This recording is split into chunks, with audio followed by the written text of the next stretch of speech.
महाराष्ट्र में बीएमसी चुनाव की तैयारियां जोरों पर हैं। सियासी दलों में बैठकों का दौर जारी है।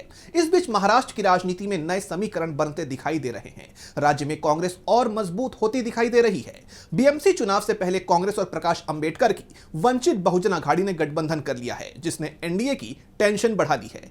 तो किसको मिलेंगी कितनी सीटें और क्या है ये पूरी खबर, जानेंगे इस रिपोर्ट में। महाराष्ट्र में बीएमसी चुनाव से पहले सियासी समीकरण बदलते दिखाई दे रही हैं। एक तरफ जहां एनडीए में अभी सीट बंटवारे को लेकर पेच फंसा हुआ है, तो दूसरी तरफ कांग्रेस पार्टी पहले से मजबूत होती दिखाई दे रही है। कांग्रेस का कुनबा बढ़ता जा रहा है।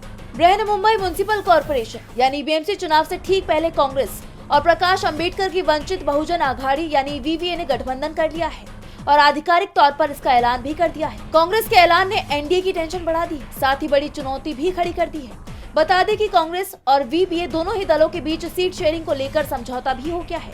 दोनों पार्टियों के नेताओं के बीच कई राउंड की बातचीत के बाद ये तय हुआ है।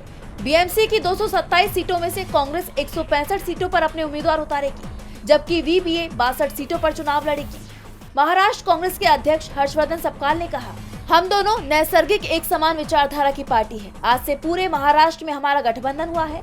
हम आज से मित्र पक्ष हैं। हमारे विचार समान है, हमारे मतदाता समान है, हमारी एक संख्या पर बात हुई है। आज कांग्रेस का स्थापना दिवस है और आज ही इस नए गठबंधन की घोषणा हो रही है। इससे महाराष्ट्र में नया परिवर्तन आपको दिखाई देगा। ऐसे में दोनों दल आगे की रणनीति तैयार करने में जुट गए हैं और अब कांग्रेस के इस ऐलान ने एनडीए में घमासान मचा दिया है।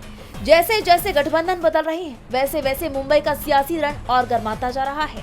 ऐसे में बीएमसी चुनाव काफी दिलचस्प मोड़ में जाता दिखाई दे रहा है। डीबी लाइव की रिपोर्ट।